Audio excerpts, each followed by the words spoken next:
नमस्कार, एडुसेट हरियाणा में आप सभी का स्वागत है। Good morning students. आज हम कक्षा 10वीं का साइंस का अध्याय शुरू करने जा रहे हैं। अध्याय 13 विद्युत धारा के चुंबकीय प्रभाव। हम जानते हैं कि विद्युत धारावाही तार चुंबक की भांति व्यवहार करता है। इस तथ्य का पुनः अवलोकन करने के लिए आइए एक क्रियाकलाप करते हैं। जैसे कि आप इस चित्र में देख सकते हैं कि इसे हमने एक बैटरी से कनेक्ट किया है। जब इस बैटरी द्वारा विद्युत धारा प्रवाहित होती है चालक एक्स वाई के द्वारा, तो हम देखते हैं कि दिक् सूचक की सुई, जो मैग्नेटिक कंपास यहाँ पर लगा हुआ है, उसकी सुई जो है वो अपने पथ से विक्षेपित हो जाती है। इसका क्या अर्थ है? इसका यह अर्थ है कि तांबे की तार से प्रवाहित विद्युत धारा ने एक चुंबकीय प्रभाव उत्पन्न किया है। इस प्रकार यह कह सकते हैं कि विद्युत और चुंबक एक दूसरे से संबंधित हैं। आइए इस चैप्टर में हम यही जानने का प्रयास करेंगे कि विद्युत धारा और चुंबक एक तरह से एक दूसरे से किस प्रकार से संबंधित हैं। आइए आज के हमारे विषय हैं। आज हम जानेंगे चुंबकीय क्षेत्र और क्षेत्र रेखाओं के बारे में।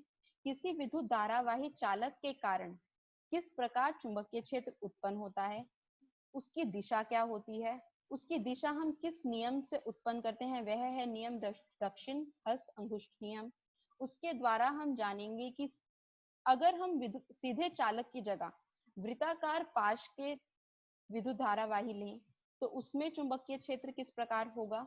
उसके बाद हम जानेंगे परिनालिका में प्रवाहित विद्युत धारा के कारण चुंबकीय क्षेत्र किस प्रकार से होता है। आज हम इस चैप्टर में इन सबको जानने का प्रयास। तो आइए शुरू करते हैं। सबसे पहले हम पढ़ेंगे चुंबकीय क्षेत्र और क्षेत्र रेखाओं के बारे में।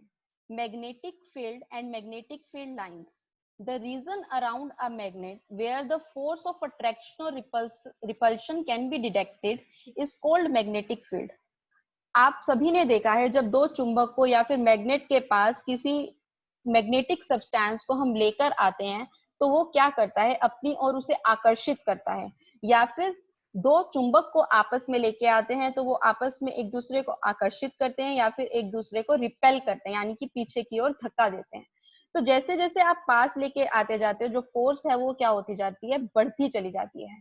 तो ऐसा क्षेत्र जिसके आसपास आपको बल महसूस होता है उस मैग्नेट का, वह क्षेत्र हमारा जो क्या कहलाता है, चुंबकीय क्षेत्र कहलाता है, या फिर हम उसे क्या कहते हैं, मैग्नेटिक फील्ड। जैसे कि आप इस चित्र में देख सकते हो, एक छड़ चुंबक दिखाया गया है। छड़ चुंबक में जैसे कि आपने पिछली कक्षाओं में पढ़ा है, दो ध्रुव होते हैं, नॉर्थ ध्रुव और साउथ ध्रुव, यानी कि उत्तर ध्रुव और दक्षिण ध्रुव। जो उत्तर दिशा की ओर संकेत करे वह उत्तर ध्रुव होता है और जो दक्षिण दिशा की तरफ संकेत करे वह दक्षिण ध्रुव होता है।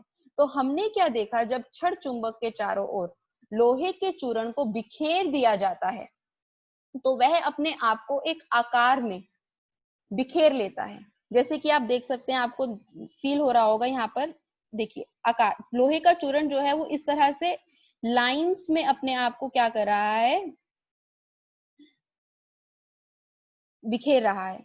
इस लाइन से हमें पता चलता है कि ये जो लाइंस हैं, जो ये रेखाएं जिसके अंदर जो लोहे का चूर्ण है वो अपने आप को संरेखित कर रहा है, वह क्षेत्र जो रेखाएं जो हैं वो क्या कहलाती हैं, चुंबकीय क्षेत्र रेखाएं कहलाती हैं, या फिर उन्हें हम क्या कहते हैं, मैग्नेटिक फील्ड लाइंस। अब हमें यह तो पता चल गया कि ये चुंबकीय क्षेत्र रेखाएं जो हैं वो अपने आप को एक दिशा में संरेखित कर लेती हैं, लेकिन ये दिशा कौन सी है, क्या साउथ से नॉर्थ की तरफ है या फिर नॉर्थ से साउथ की तरफ है। इसका पता लगाने के लिए हम किसका प्रयोग करते हैं, एक दिक् सूचक का प्रयोग करते हैं। जैसे कि आप जानते हैं दिक् सूचक के भी दो ध्रुव होते हैं, एक नॉर्थ ध्रुव होता है, एक साउथ ध्रुव होता है। जो नॉर्थ ध्रुव होता है वो उत्तर दिशा की ओर संकेत करता है, जो साउथ ध्रुव होता है वो साउथ दिशा की ओर संकेत करता है। तो आइए शुरू करते हैं। हम सबसे पहले क्या करते हैं, इस क्रियाकलाप में एक पेज के ऊपर, एक बेंच के ऊपर हम क्या करते हैं, एक छड़ चुंबक को रख देते हैं। छड़ चुंबक का हमें पता है कि नॉर्थ सिरा कौन सा है और साउथ सिरा कौन सा है। हम सबसे पहले क्या करते हैं, नॉर्थ सिरे पर जब हम दिक् सूचक को रखते हैं तो जैसा कि हम जानते हैं कि नॉर्थ और साउथ आपस में अट्रैक्ट करते हैं, आकर्षित करते हैं। तो क्या होगा, दिक् सूचक का जो साउथ एंड होगा वो क्या करेगा, नॉर्थ की तरफ वो करेगा, दिशा दिखाएगा, और जो नॉर्थ है वो क्या दिखाएगा, ऊपर की तरफ हो जाएगा। जैसे जैसे हम जैसे जैसे हम इन रेखाओं के ऊपर रखते चले जाते हैं, एक रेखाओं के ऊपर, हमें जो हमारी डायरेक्शन है मैग्नेटिक फील्ड लाइंस की, वो धीरे धीरे धीरे धीरे धीरे धीरे क्या होती चली जाती है, टर्न होती चली जाती है। और जैसे ही हम दक्षिण ध्रुव की ओर आते हैं तो हम क्या देखते हैं कि जो हमारा ध्रुव का नॉर्थ, जो दिक सूचक का नॉर्थ ध्रुव था, वह क्या हो जाएगा, बिल्कुल उल्टा हो जाएगा और वो साउथ की तरफ अट्रैक्ट करेगा। तो इससे हमें क्या पता चला कि जो हमारा दिक सूचक जो है, जो हमारी मैग्नेटिक फील्ड लाइंस की डायरेक्शन है, वो कहां से कहां तक हुई, नॉर्थ से साउथ की तरफ हुई। आइए जानते हैं कि मैग्नेटिक फील्ड लाइंस की क्या क्या और प्रॉपर्टीज हैं। तो देखिए, हमने सबसे पहले सीखा magnetic field lines are the paths around a magnet along which the north pole of a magnetic compass needle tends to move. Magnetic field lines एक ऐसा पथ है, एक ऐसा रास्ता है जिसके अराउंड जो दिक सूचक की जो सुई है वो क्या करती है, घूमना शुरू करती है। तो हमने पिछले उसमें देखा था जैसे कि जैसे हमने नॉर्थ के पास रखा था तो वो धीरे धीरे धीरे धीरे क्या होना शुरू हो गई थी, साउथ की तरफ टर्न करना शुरू हो गई थी। तो जो हमारी नॉर्थ डायरेक्शन है वह हमें क्या बताती है, मैग्नेटिक फील्ड लाइंस की दिशा बताती है। जो मैग्नेटिक फील्ड लाइंस हैं वो हमेशा कहाँ से इमर्ज होंगी, नॉर्थ पोल से इमर्ज होंगी, और कहाँ जाकर मिलेंगी, साउथ पोल पर जाकर मिलेंगी। नॉर्थ पोल से स्टार्ट होंगी और साउथ पोल पर जाकर मिल जाएंगी। मैग्नेटिक फील्ड लाइन जैसे कि आप देख सकते हैं, पोल्स जो ध्रुव है उसके आसपास जो मैग्नेटिक क्षेत्र है वो ज्यादा है। जैसे कि आप जानते भी हैं, जब मैग्नेट को बिल्कुल पास लेके आया जाता है तो हमें चुंबकीय प्रभाव जो है वो ज्यादा फील होता है, और जैसे जैसे हम दूर लेके जाते जाते हैं मैग्नेट को, वैसे वैसे प्रभाव जो है वो कम होता चला जाता है। तो वैसा ही हमें फील होता है, ध्रुव के पास जो मैग्नेटिक क्षेत्र है, जो चुंबकीय क्षेत्र है, वो बहुत ज्यादा होता है। और जैसे जैसे हम दूर जाते जाते हैं, मैग्नेटिक फील्ड लाइंस जो है वो भी क्या होती चली जाती हैं, दूर होती चली जाती हैं। Magnetic field lines do not intersect each other. Magnetic field lines जो हैं वो आपस में कभी भी एक दूसरे को काटेंगी नहीं। अगर वो एक दूसरे को काटेंगी तो इसका मतलब क्या है कि मैग्नेटिक की दो दिशाएं हैं, और ऐसा तो कभी नहीं हो सकता कि किसी भी मैग्नेट की दो दिशाएं, मैग्नेटिक फील्ड लाइंस की दो दिशाएं हो। इसलिए मैग्नेटिक फील्ड लाइंस जो हैं वो कभी एक दूसरे को इंटरसेक्ट नहीं करेंगी। तो हमने क्या क्या समझा इसमें, मैग्नेटिक फील्ड लाइंस में मैग्नेट के आसपास का क्षेत्र जो है वो चुंबकीय क्षेत्र कहलाता है, और जो क्षेत्र रेखाएं, जो चुंबक के, जो हमारा लोहे का चूर्ण था, जिस प्रकार वो अपने आप को संरेखित करता है किसी चुंबक के अराउंड, उससे हमें पता चलता है कि चुंबकीय क्षेत्र रेखाएं हैं। और चुंबकीय क्षेत्र रेखाएं हमेशा नॉर्थ पोल से साउथ पोल की ओर जाती हैं, और वह आपस में कभी भी एक दूसरे को नहीं काटती। और ध्रुव के आसपास जो चुंबकीय क्षेत्र होता है वह बहुत ज्यादा होता है एज कंपेयर टू दूसरी जगहों पर। आइए आगे पढ़ते हैं। अब हम पढ़ेंगे magnetic field due to a current carrying conductor. किसी भी चालक में विद्युत धारा प्रवाहित होने के कारण जो चुंबकीय प्रभाव पैदा होता है उसकी दिशा क्या होती है, वह कितना प्रवाहित होता है। जो मैग्नेटिक फील्ड लाइन, जो चुंबकीय क्षेत्र रेखाएं हैं, उनकी दिशा क्या होती है। तो हम क्या देखेंगे, जब मैग्नेटिक कंपास को किसी करंट कैरिंग वायर के आसपास रखा जाता है, जैसे कि आप इसमें देख सकते हो, इस चित्र ए में हमने जब बैटरी के आसपास, जब इस चालक के द्वारा, जब मैग्नेटिक कंपास के द्वारा करंट को पास करवाया, तो हमने क्या देखा, जब करंट हमारा उत्तर से दक्षिण की ओर जा रहा था, उत्तर से दक्षिण की ओर जा रहा था, तो हमारी जो मैग्नेटिक कंपास है, जो दिक सूचक है, वो किस दिशा में दिखा रही थी, पूर्व दिशा में दिखा रही थी, इस तरफ पॉइंट कर रही थी। जैसे कि आप यहाँ पे देख सकते हैं, हमने इस तरह से लिया है, ये नॉर्थ डायरेक्शन है, ये साउथ डायरेक्शन है, ये ईस्ट है और ये वेस्ट है। हमारे सामने वाला नॉर्थ होता है, हमारे पीछे वाला साउथ होता है, हमारे दाईं तरफ ईस्ट और हमारे बाईं तरफ वेस्ट। तो जब भी उत्तर से दिशा, दक्षिण की दिशा में विद्युत धारा प्रवाहित होती है तो दिक सूचक हमेशा किस दिशा में पॉइंट करती है, ईस्ट दिशा में पॉइंट करती है। और जैसे ही विद्युत धारा की दिशा विपरीत कर दी जाती है, उल्टी कर दी जाती है, तो हमारी दिक सूचक की दिशा भी क्या हो जाती है, उल्टी हो जाती है। जैसे अगर हमने यहाँ पर देखा था, हमारा जब विद्युत धारा उत्तर से दक्षिण की ओर बह रही थी तो दिक सूचक किस तरफ दिशा निर्देशित कर रहा था, ईस्ट की ओर। तो अब हम देखेंगे कि जब विद्युत धारा साउथ से नॉर्थ यानी कि दक्षिण से उत्तर की तरफ प्रवाहित करेगी, तो अब हमारी दिक सूचक क्या हो जाएगा? पूर्व का उल्टा क्या होता है? पश्चिम। तो पूर्व से क्या हो जाएगा? पश्चिम की ओर जो है वो हमारी जो दिक सूचक है वो क्या हो जाएगी? सूचित या फिर संकेत हमारा करेगी। तो इससे हमें पता चला कि जब भी हम मैग्नेटिक फील्ड में मैग्नेटिक कंपास को किसी करंट कैरिंग वायर के अराउंड चालक के आसपास रखा जाता है, तो दिक सूचक जो है वो अपने आप को क्या करती है? कहीं किसी दिशा में संकेत करती है। जब करंट की दिशा, जब विद्युत धारा की दिशा नॉर्थ से साउथ होती है, तो डिफ्लेक्शन जो है वो हमारा ईस्ट की तरफ होता है।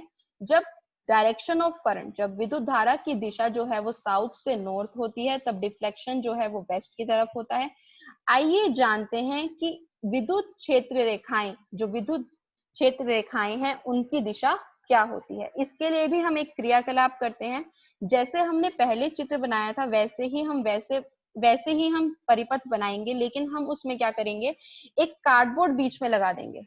इस तार के बीच में एक होल करके उसके अंदर एक कार्डबोर्ड लगा दिया जाएगा और इस कार्डबोर्ड के ऊपर लोहे का चूर्ण फेंक दिया जाएगा। जब इस लोहे के चूर्ण को फेंका जाता है, इसके ऊपर रखा जाता है, तो हम क्या देखते हैं कि लोहे का चूर्ण अपने आप को वृत्ताकार में, सर्कल्स के शेप में अपने आप को क्या कर लेता है? संरेखित कर लेता है। जैसे हमने पिछली बार देखा था वो नॉर्थ से साउथ की ओर संकेत कर रहा था, यहाँ पर क्या होता है? वृत्ताकार, वृत्त सर्कल जो है वो बना लेता है। इसको आप इस तरह से समझ सकते हैं, किसी तालाब के अंदर जब आप पत्थर फेंकते हैं तो उसके अंदर गोल गोल रिपल्स बनते हैं। उसी प्रकार जो है लोहे का चूर्ण जो है वो किसी वायर के अराउंड, जैसे अगर ये हमें किसी कॉपर की तार दी हुई है, उसके अराउंड अपने आप को क्या कर लेते हैं? संरेखित कर लेते हैं। अब इसकी दिशा जो है, अब हमें ये तो पता चल गया कि ये संरेखित कर लेते हैं अपने आप को सर्कल्स के अराउंड में। अब इनकी दिशा जो है वो क्या होती है?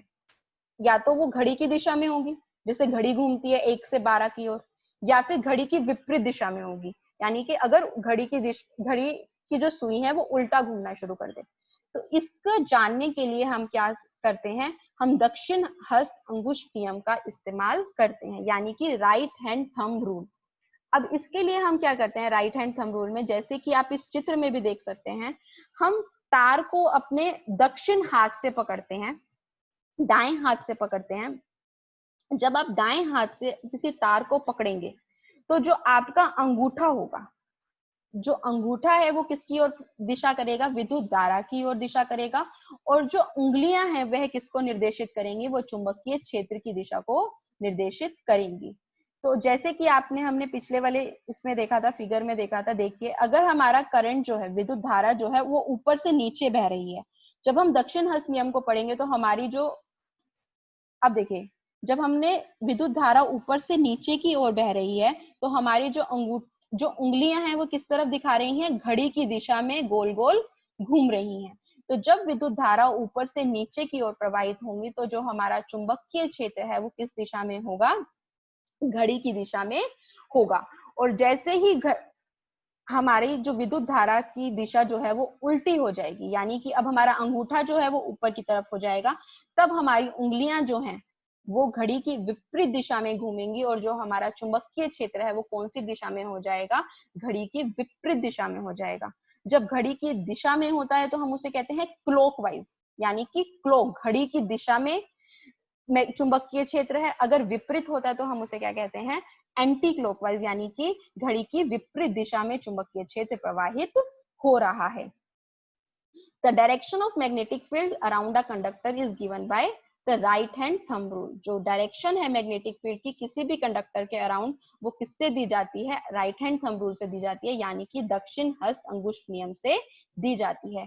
यह क्या बताता है कि अगर किसी विद्युत धारा बहने वाली चालक को अगर हम अपने दक्षिण हाथ में पकड़े, दाएं हाथ में पकड़े, जिस तरह से हमारा अंगूठा जो है अगर विद्युत धारा की तरफ निर्देशित कर रहा है, तो हमारी जो उंगलियां हैं जो तार के चारों तरफ लिपटी हुई हैं, वह हमें विद्युत चुंबकीय क्षेत्र की दिशा की ओर निर्देशित करेंगी। तो हमने इसमें क्या सीखा? हमने जब भी किसी विद्युत सीधे चालक के द्वारा विद्युत धारा को प्रवाहित किया जाता है तो दिक्सूचक जो है वह एक दिशा में निर्देशित करता है। अगर विद्युत धारा दक्षिण से उत्तर की तरफ होती है तो वह पश्चिम की ओर निर्देश करेगा, अगर उत्तर से दक्षिण की तरफ होती है तो वह पूर्व की ओर निर्देशित करेगा। फिर उसके बाद हमने देखा कि विद्युत क्षेत्र रेखाएं जो है वो किस तरफ निर्देशित करेंगी, मैग्नेटिक फील्ड लाइंस की डायरेक्शन क्या होगी। उसके लिए हमने क्या किया, राइट हैंड थंब रूल का प्रयोग किया। राइट हैंड थंब रूल ने हमें क्या समझाया कि जब हम किसी सीधे चालक को अपने सीधे हाथ में पकड़ते हैं तो अंगूठा हमारा विद्युत धारा की ओर और जो हमारी उंगलियां जो तार की चारों ओर लिपटी हुई हैं वह चुंबकीय क्षेत्र की ओर निर्देशित करती हैं। आइए आगे जानने की कोशिश करते हैं कि अगर हमारा चालक जो है सीधा होने की बजाय क्या हो जाए, सर्कुलर लूप हो जाए, यानी कि वृत्ताकार हो जाए, तो हमारे चुंबकीय क्षेत्र पर क्या प्रभाव पड़ेगा। इसे चित्र से समझते हैं। Magnetic field due to a current through a circular loop, विद्युत धारावाही वृत्ताकार पाश के कारण चुंबकीय क्षेत्र। जैसे कि आप देख सकते हैं यहाँ पर प्लस का प्रतीक दिखाया है और यहाँ पर माइनस का प्रतीक दिखाया है। जैसे कि आप जानते हैं बैटरी के दो सिरे होते हैं, एक प्लस होता है, एक माइनस होता है। तो बैटरी से जैसे ही विद्युत धारा प्रवाहित होना शुरू करती है तो यहाँ से होते हुए वह निकलते हुए कहाँ चली जाती है, माइनस छोर की तरफ चली जाती है और हमारा विद्युत परिपथ जो है वो क्या हो जाता है, पूरा हो जाता है। अब देखिए जो ये वृत्ताकार है ये छोटे छोटे छोटे छोटे छोटे छोटे सीधे आकार की तरह, सीधे चालक की तरह बिहेव करता है। तो जब हम देखते हैं इस दिशा में हमारा जो विद्युत धारा है वो प्रवाहित हो रही है तो हम देखते हैं कि जो हमारे मैग्नेटिक फील्ड लाइंस हैं वो किस तरह से हैं, कॉन्सेंट्रिक सर्कल्स है, मतलब कि एक सर्कल के अंदर दूसरा सर्कल जो है वो बना हुआ है। कॉन्सेंट्रिक सर्कल्स कौन से होते हैं, जिनका जो ध्रुव होता है, जिनका जो सेंटर होता है वो क्या होता है, सेम होता है। जैसे जैसे हम सेंटर के पास आते जाते हैं, जैसे जैसे हम अपने सर्कुलर लूप के पास आते जाते हैं, जो हमारे सर्कल हैं वो क्या होते जाते हैं, बहुत बड़े होते जाते हैं। और अगर हम छोटे से क्षेत्र के लिए देखें तो हमें वो किस तरह से दिखाई देता है, एक तरह से सीधे की ओर ही दिखाई देता है। और यहाँ पर भी हम ये ध्यान रखेंगे कि जो हमारा चुंबकीय क्षेत्र है वह हमेशा नॉर्थ से साउथ की तरफ ही जाएगा। तो जो हमारा वृत्ताकार का तार है वह भी किसकी तरह बिहेव करता है, एक चुंबक की तरह बिहेव करता है। तो हमने क्या देखा, जब वृत्ताकार के द्वारा विद्युत धारा प्रवाहित होती है तो जो चुंबकीय क्षेत्र पैदा होता है वह किस तरह से होता है, कॉन्सेंट्रिक सर्कल्स की शेप में होता है। और जैसे जैसे जैसे जैसे हम सेंटर के पास आते जाते हैं वैसे वैसे उसका रेडियस जो है वो बढ़ता चला जाता है। और रेडियस बढ़ने के कारण जो हमारा सर्कल है वो बड़ा होता चला जाएगा। और जैसे ही हम सेंटर के आसपास पहुंचेंगे तो हमें ऐसा लगेगा कि वह स्ट्रेट लाइन है, जबकि वह स्ट्रेट लाइन नहीं है। वह एक ऐसा सर्कल है जिसका रेडियस जो है वो बहुत बड़ा है। तो यह है हमारा विद्युत धारावाही पाश के कारण उत्पन्न चुंबकीय क्षेत्र रेखाएं। आइए अब समझते हैं कि किसी परिनालिका द्वारा विद्युत क्षेत्र, जब विद्युत धारा प्रवाहित होती है तो वह किस तरह का चुंबकीय क्षेत्र उत्पन्न करती है। Magnetic field due to a current in a solenoid, solenoid को हम हिंदी में कहते हैं परिनालिका।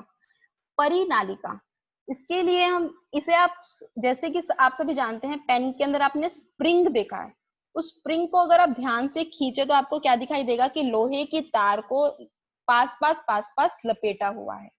तो सोलेनॉइड या परिनालिका भी इसी तरह का एक आकार है। सोलेनॉइड में क्या किया जाता है, किसी चालक की तार को आसपास बहुत पास क्या किया जाता है, लपेटा जाता है और उसके दो छोर को बैटरी के साथ क्या कर दिया जाता है, कनेक्ट कर दिया जाता है। जब आप देखेंगे जिस स्प्रिंग का आकार होता है वो बेलन आकार होता है। तो जब सोलेनॉइड को, जब परिनालिका को लपेटा जाता है तब बनाया जाता है तो उसका आकार जो है वो कंप्लीट होने के बाद हमें किस तरह का दिखाई देता है, सिलेंडर का दिखाई देता है, यानी कि बेलन आकार दिखाई देता है। तो हमने क्या देखा, जब इस प्लस एंड से विद्युत धारा प्रवाहित होनी शुरू होगी, एक तार से जाएगी एक गोल से, फिर दूसरे गोले से, फिर तीसरे गोले से, इस तरह से। अगर इसके अंदर बहुत सारे टर्न्स दे रखे हैं, तुमने बहुत बार घुमा रखा है आप लोगों ने, तो उस टर्न से क्या होगा, धीरे धीरे करते हुए करंट जो है वो प्रवाहित होगा, विद्युत धारा प्रवाहित होगी और वो हमारी की से होते हुए दोबारा बैटरी पर आ जाएगी। तो इस तरह से हमारा जो चुंबकीय परिपथ है वो क्या हो जाएगा, कंप्लीट हो जाएगा। फिर हमने क्या देखा कि जब ये परिपथ हमारा कंप्लीट हो जाता है तो जो सोलेनोइड से विद्युत धारा प्रवाहित हो रही है वह एक छड़ चुंबक की तरह बिहेव करती है। जैसे कि हमने स्टार्टिंग में पढ़ा था, छड़ चुंबक में क्या होता था, एक सिरा हमारा नॉर्थ एंड होता था और एक सिरा हमारा साउथ एंड होता था।